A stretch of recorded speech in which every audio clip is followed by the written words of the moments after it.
বর্তমান আইনশৃঙ্খলা পরিস্থিতি আওয়ামী লীগ আমলের চেয়েও খারাপ বলে মন্তব্য করেছে ইডেন কলেজের শিক্ষার্থীরা। আমাদের ভাই বোনদের নিরাপত্তা নিশ্চিত করতে না পারলে এই গদি ছেড়ে দেন, আমরা নিজেদের হাতে আইন তুলতে বাধ্য হব। ক্ষমতায় থাকলে এটা করব, ওটা করব, এটা করব, ওটা উল্টাই ফেলাবো। তাহলে আপনারা এখনই ব্যবস্থা নেন, নাহলে গদি ছেড়ে দেন। এখন আমরা আবার নামতে বাধ্য হয়েছি আমাদের পড়ালেখা ছেড়ে, যাতে মানুষের নিরাপত্তা নিশ্চয়তা হয়, এজন্য আমরা সবাই আবার নেমেছি। আমি 72 ঘন্টার জন্য সময় দিয়েছি অন্তর্বর্তীকালীন সরকারকে।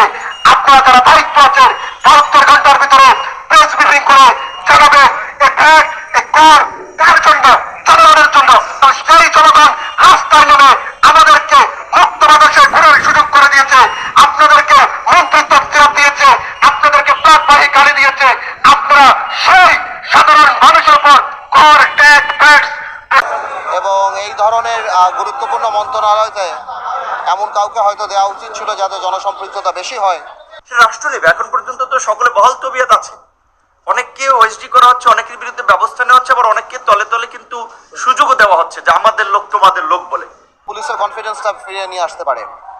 আমি গতকালকে শুনেছি আপনার উপদেষ্টার বক্তব্য, তবে এটাকে উড়িয়ে দিয়ে দেওয়া যায় না যে এখানে আওয়ামী লীগের বা বিগত যে সরকার তার যথেষ্ট পরিমাণ অবৈধ অর্থ আছে এবং দেশের একটা পরিস্থিতি খারাপ হলে পলিটিক্যাল বেনিফিট সেই সরকারই পাবে। তা আমি সেটাকে উড়িয়ে দিচ্ছি না, আবার অ্যাট দ্য সেম টাইম আমাদের এই বর্তমান সরকারও যে 100% এফোর্ট দিচ্ছে বা সাকসেসফুলি কাজ করছে আমি সেটাও বলছি না। শৃঙ্খলা পরিস্থিতি লক্ষ্য করেছেন কি অবস্থায় গিয়ে দাঁড়িয়েছে?